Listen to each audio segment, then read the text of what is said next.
اب آپ میں سے کسی نے ایک سوال پوچھا ہے. You told that Khadija Razallahu anha was a good businesswoman, but I read in a book that home for Farda was not sent until that period. Now, when permission for women for jobs is allowed in certain circumstances, how can I, as an intern, practice medicine with Farda? Please suggest saving.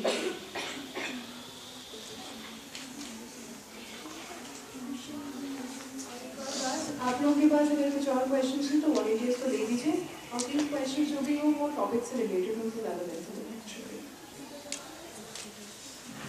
بہن کا بہت اچھا اور بہت ذہن والا سوال تھا کہ آپ نے کہا کہ حضرت خدیجہ رضی اللہ عنہا ایک بزنس لیڈی تھی لیکن پردہ اس وقت فرض نہیں کیا گیا تھا تو انہوں نے بزنس کیا ہے.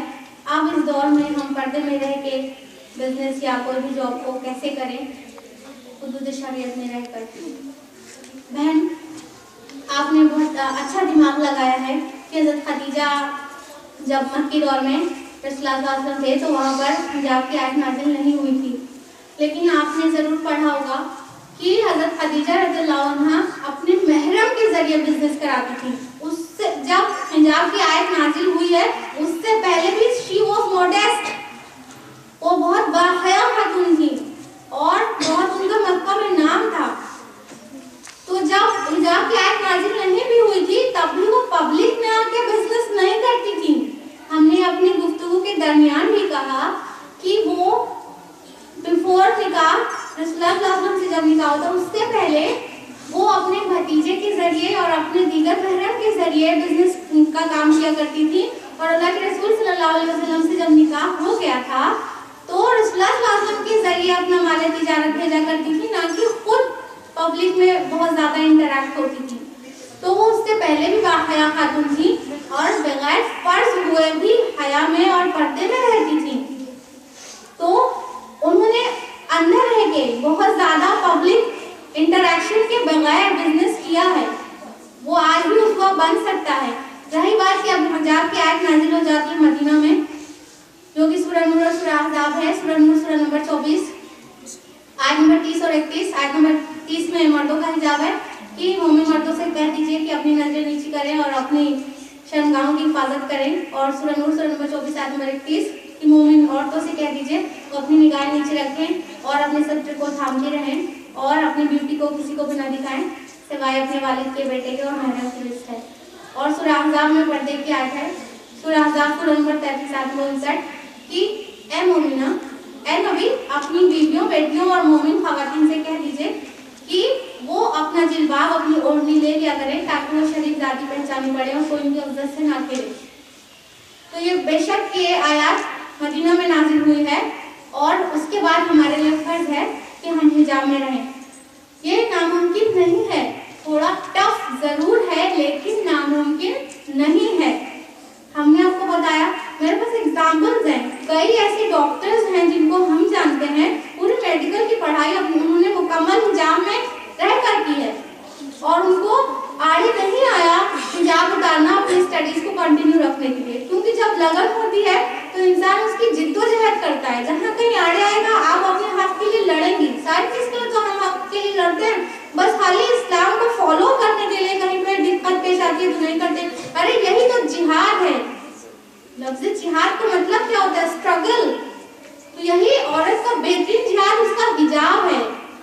تو ہم حجاب کے لیے تھوڑے اسٹرگل کریں اگر ہم دنیا میں کمانا ہی چاہتے ہیں تو, ورنہ کہیں عمر کے کسی دور میں کسی وقت یہ امپاسبل ہو جائے کہ ہم جاب کریں اور وہاں پر حجاب کی تمام چیزوں کو فالو کر سکیں. اب ہمارے پاس دو راہ آ جائے کہ اب ہم ادھر جائیں کہ ادھر, تو کوئی بھی عقل رکھنے والا انسان بولے گا کہ جب دنیا کی زندگی کھیل اور تماشا ہے اور آخرت کا گھر اصل زندگی ہے تو ہم کو نچھاور کر دینا چاہیے, ایک گیم ہار جانا چاہیے اصل گیم کو جیتنے کے لیے. تو کہیں جب ایک دم ایکسٹریم کنڈیشن میں کہ اب کوئی آپشن ہی نہیں رہ گیا تو اللہ کی رضا کے لیے اپنی خواہش کو اگر ترک کر دیں گے تو اللہ اجر عظیم سے نوازے گا.